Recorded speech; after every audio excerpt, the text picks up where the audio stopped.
Mining का hub होने के बावजूद सीमेंट का हब 15,000 मेगावाट के थर्मल पावर प्लांट का जनरेशन होता है सिंगरौली में। 3 नेशनल पार्क से यहाँ पर हैं, Bandhavgarh national park, Sanjay Gandhi tiger reserve, Panna tiger reserve. दुनिया में एकमात्र व्हाइट टाइगर सफारी यदि कहीं है तो हमारे रीवा में है। और रीवा में ही सफेद शेर 1951 में आदरणीय पुष्पराज सिंह जी के पूज्य पिताजी ने उसको महाराजा मार्तंड सिंह जी ने पकड़ा था और सारी दुनिया में यहाँ से व्हाइट टाइगर्स गए। यहाँ पर शानदार व्हाइट टाइगर सफारी को देखने दूर दूर से विदेशों से लोग आते। मैहर में शारदा माई का धाम है, चित्रकूट धाम हमारे यहाँ है, जहाँ पर 14 वर्ष के वनवास में भगवान राम ने 12 वर्ष जहाँ पर बिताए। सिंचाई की नहरों का जाल है, धरती से दौलत पैदा करके हमारे यहाँ के किसानों की पेइंग कैपेसिटी बढ़ी है। इतना सब कुछ होने के बाद भी हवाई अड्डा न होने के कारण जो तरक्की की ऊंचाइयां हम प्राप्त कर सकते थे उससे हम हमेशा वंचित रहे हैं। लेकिन आदरणीय प्रधानमंत्री नरेंद्र मोदी जी को धन्यवाद देते हुए मुझे बड़ी प्रसन्नता है कि उन्होंने उड़ान स्कीम बनाई और हम लोगों ने उस उड़ान स्कीम में रीवा शामिल हो जाए, इसके लिए जो प्रयास किए उसका ये परिणाम रहा कि 2003 में इस एयरपोर्ट का भूमि पूजन हुआ। 2023 में 2024 में 1 साल के अंदर एयरपोर्ट अथॉरिटी को मैं बधाई देना चाहता हूं कि 1 साल के अंदर यहाँ पर उन्होंने एयरपोर्ट का निर्माण करा दिया। और प्रधानमंत्री जी के हाथों बनारस से, जहाँ पर हमारे आदरणीय राम मोहन नायडू जी भी जुड़े थे, वहाँ से वर्चुअली इसका लोकार्पण कराया 2024 में। 25 में सबसे पहले अलायंस एयर ने 10 नवंबर 2025 में अपनी स्टेट बीजीएफ योजना से, जिसमें मुख्यमंत्री डॉक्टर मोहन यादव जी बधाई के पात्र हैं कि उन्होंने स्टेट बीजीएफ योजना बनाई। उस योजना से हम लोगों ने टेंडर निकाला और अलायंस एयर ने उसमें पार्टिसिपेट किया। 10 नवंबर से वो एयर सर्विस रीवा से दिल्ली, दिल्ली से रीवा शुरू हुई। 25 नवंबर से रीवा इंदौर, रीवा इंडिगो का एयरलाइंस ने अपनी सर्विस शुरू की जो डेली है, और डेली है उसके साथ साथ 90% लोड के साथ वो लगातार 25 दिसंबर से लगातार चल भी रही है। और आज ये तीसरी सौगात हमको मिल रही है जब हम रीवा से रायपुर जोड़ने जा रहे हैं।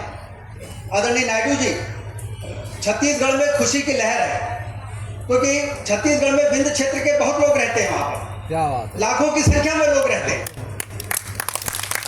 और आज जब मैं इस प्लेन से वहाँ पर जा रहा हूँ तो एयरपोर्ट में बहुत से विंध्य क्षेत्र के लोग वहाँ पर आपको रिसीव करने आ रहे हैं, स्वागत करने आ रहे हैं। वहाँ पर भारतीय जनता पार्टी के प्रदेश अध्यक्ष आ रहे हैं, वहाँ के मंत्री विधायक आ रहे हैं। इस बात के लिए धन्यवाद देने के लिए कि हमारे माध्यम से आपको धन्यवाद देना चाहते हैं, प्रधानमंत्री जी को धन्यवाद देना चाहते हैं, हमारे मुख्यमंत्री डॉक्टर मोहन यादव जी को धन्यवाद देना चाहते हैं, वहाँ के जो पूर्व मुख्यमंत्री आदरणीय रमन सिंह जी, जो 15 साल वहाँ मुख्यमंत्री रहे, विधानसभा के स्पीकर हैं, उनकी ससुराल रीवा में है। तो उन्होंने मुझको फ़ोन किया कि रीवा से रायपुर शुरू हो रही है, अब हम लोगों को अपने ससुराल में गुड़गांव में जाने में बड़ी आसानी होगी, इसलिए आप रायपुर आ रहे हैं तो सुबह मेरे घर आइए और वहाँ पर हम आपका अभिनंदन करेंगे। तो ये जो जनार्दन जी बता रहे थे, कोई सपने में सोच नहीं सकता था कि हमारे देश में कोई सरकार आएगी और ऐसी योजना बनाएगी कि हवाई चप्पल पहनने वाला भी हवाई जहाज में उड़ने के सपने को पूरा कर सके। उड़ान का फुल फॉर्म है उड़ेगा देश का आम नागरिक। ये सपना साकार हो रहा है और आज आपने तो और बहुत बड़ी घोषणा कर दी, फेयर से फुर्सत, क्योंकि शुरू में जो टिकट कटा लेता था उसको तो 3-3.5 हज़ार टिकट पड़ता था, और जो अंतिम दिन टिकट कटाता था उसको 8,000, 9,000, 10,000, 12,000 पड़ता था। तो आपने अलायंस एयर के लिए जो ये बड़ी सुविधा दी है कि चाहे पहले दिन टिकट कटाओ या हवाई जहाज उड़ने के 1 घंटे पहले, 1.5 घंटे पहले टिकट कटाओ, डायनेमिक फेयर नहीं रहेगा, एक जैसा फेयर रहेगा। ये भी बहुत बड़ी उपलब्धि आपने सौगात दी है। इसके लिए मैं पूरे विंध्य क्षेत्र के लोगों की ओर से, पूरे मध्य प्रदेश की ओर से, मुख्यमंत्री जी की ओर से आपको मैं धन्यवाद देना चाहता हूँ। रीवा में जिस तरह से यहाँ पर परफॉर्मेंस है, जिस तरह से यहाँ पर लोड है, इसलिए अब मुझे बड़ी खुशी है कि एयरपोर्ट अथॉरिटी के लोग ही कहते हैं कि रनवे बढ़ाइए इसका।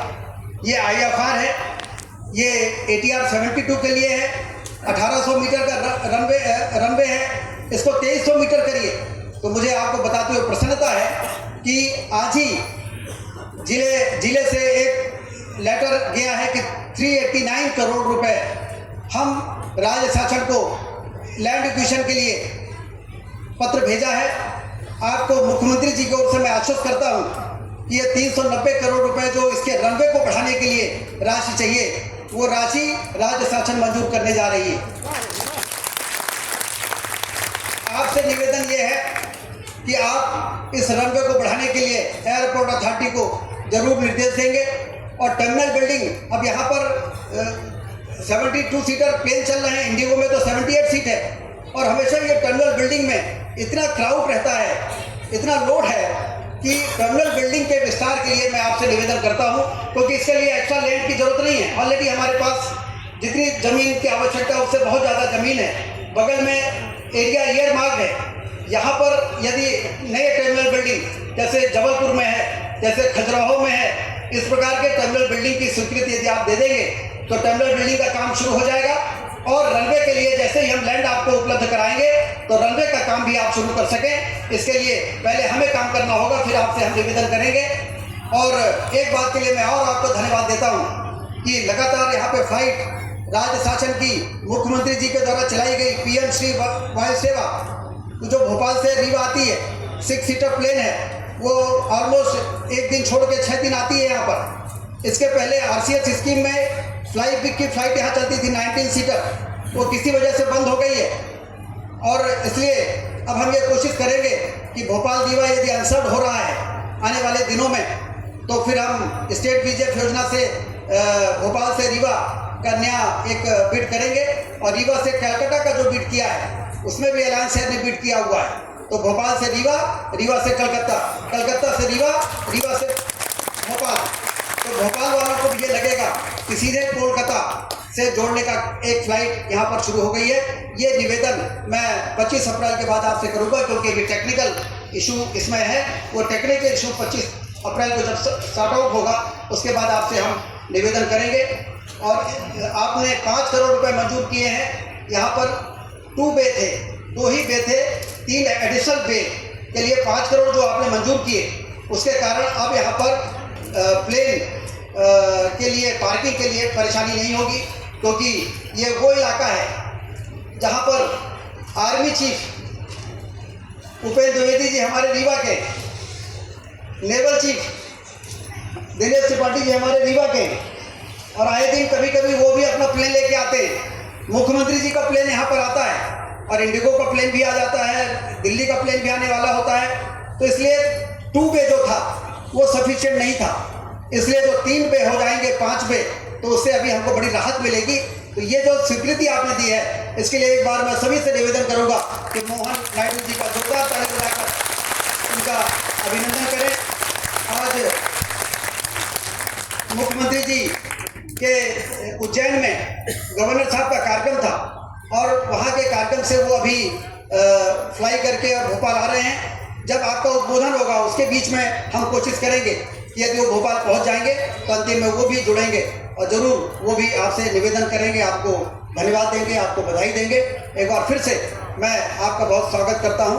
और आने वाले दिनों में ये एयर कनेक्टिविटी का हब बनेगा, इस प्रकार की कल्पना को लेकर हम लोग आगे बढ़ रहे हैं। क्योंकि रीवा को यदि, विंध्य क्षेत्र को यदि हिंदुस्तान में ये पोटेंशियल है कि हिंदुस्तान के सबसे इकोनॉमिक गतिविधि वाला, आर्थिक गतिविधि वाला ये इलाका बन सकता है, तो बड़ा एयरपोर्ट बनाना और बड़े विमान यहाँ पर चलाने की जो कमी है, उस कमी को प्रधानमंत्री जी के आशीर्वाद से, आपके सहयोग से और मुख्यमंत्री डॉक्टर मोहन यादव जी के सहयोग से हम लोग जरूर इस सपने को पूरा करके आने वाली पीढ़ी को एक बेहतर विकास के अवसर को उपलब्ध कराने में कोई कसर नहीं छोड़ेंगे। एक बार फिर से बहुत बहुत आपको धन्यवाद, अभिनंदन। भारत माता की जय।